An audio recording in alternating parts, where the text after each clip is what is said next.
هسه تقول لي انت شنو راح تشجع؟ ريال مدريد لو برشلونة؟ هسه راح تعرف هذا الجواب بعد هذا الفيديو. يلا طونا الانترو الرمضاني.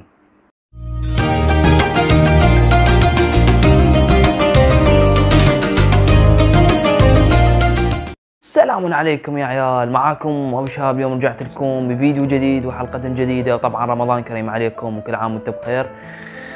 اليوم شباب رجعت لكم بحلقة جديدة، والعنوان راح يكون شنو اشجع، ريال مدريد لو برشلونة؟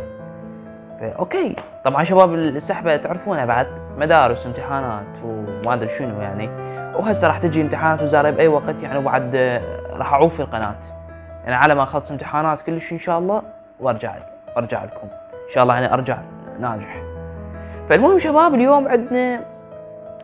اليوم حلقتنا راح تكون عن سالفة التشجيع. شنو اشجع انا؟ لو ريال مدريد ولا برشلونة؟ ولا برشلونة يعني مشيت. المهم شباب اللي طبعا انا اليوم ما اشجع للاسف لا ريال مدريد ولا برشلونة للاسف يعني. هاي قبل انا كنت اشجع، قبل انا اشجع احب قبل ريال مدريد، لا العفو قبل كلش يعني، من كان عمري 12 سنة هيك احب برشلونة. احب برشلونة لان كان بيها اللي وين ميسي، وبعدين بعد مرور 3 سنوات ما رجعت تحولت على ريال مدريد.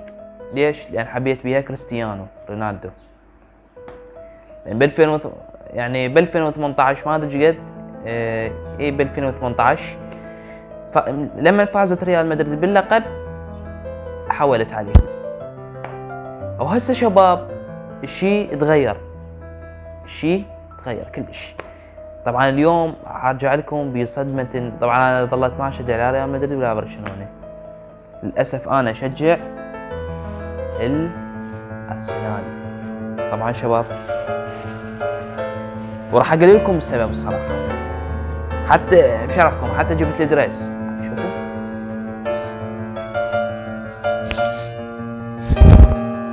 طبعا انا احب ان الارسنال بسبب لاعبين تدرون ياهم، اللي هم جيرود واوباميانغ.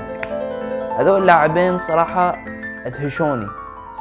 جيرود بسبب رأسياته الخرافية عجبني يعني، واوباميانغ بسبب لعبه وياهم هو ايضا عجبني.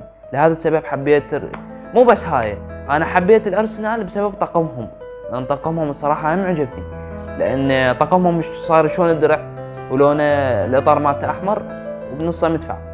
هذا السبب حبيتهم. او ماي جاد. فاعتقد انه انتم انصدمتوا الصراحه، مو صح؟ انصدمتوا. او ماي جاد. هذا السبب احب الارسنال، وما اعتقد راح اتركه. اعتقد انتم شاهدتوا الفيديوهات السابقه مال ركلات الترجيح هاي بيس 2021، وبعدني انا حاليا يمكن ما ناشر 22. من نشرت عرفتوا انا بها فريق العب بالارسنال. هي واضحه شباب من البدايه، بدايه الفيديو لازم تعرفونها.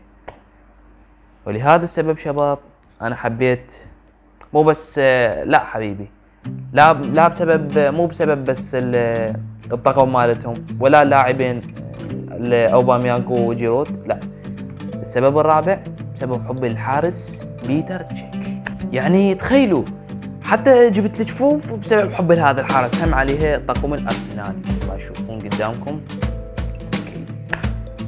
صراحة هذا الحارس موهبة يعني، تقدر تقارنه تقدر تقول اقوى من نوير يعني، مع انه نوير هم قوي، بس لا تزعل نوير، ما عليك، انت لازلت اقوى من الكل، بس انت يمكن نزل مستواك من قد. المهم شباب طبعا ايضا شفتوا بيتر باللعبه هم بيس 2021 وانا العب من رحت على الفريق. انتم شفتوهم، انتم شفتوا هذا، شفتوا يعني انا خاله بالفريق اصلا. فالمهم شباب هاي حلقتنا، بس اعرفكم شنو اشجع انا وشنو هذا السبب. واتمنى طبعا الارسنال اذا فاز الارسنال بدوري الابطال اقضيها رقص للصبح يا معودين. او ماي جاد. المهم شباب هاي حلقتنا هذا اليوم، لا تنسون اللايك والاشتراك وتفعيل الجرس. اذا كنت متابع جديد اشترك وخلي اللايك يا ابني. طبعا اذا باوعت الفيديو السابق مال سفرتي المنتجع النخيل السياحي، روح باوع له الرابط بالوصف موجود، وخلي اللايك ايضا اليه، بقاله بس لايك واحد حتى ينتشر حوالي 100 شخص. فكان معكم أبو شهاب. طبعا ما قربنا على 100 مشترك، ان شاء الله اذا قربنا تبقى يا عيال، اتمنى تدعموني، اريد اوصل ان شاء الله 100 مشترك. فكان معكم أبو شهاب، بيس اوت.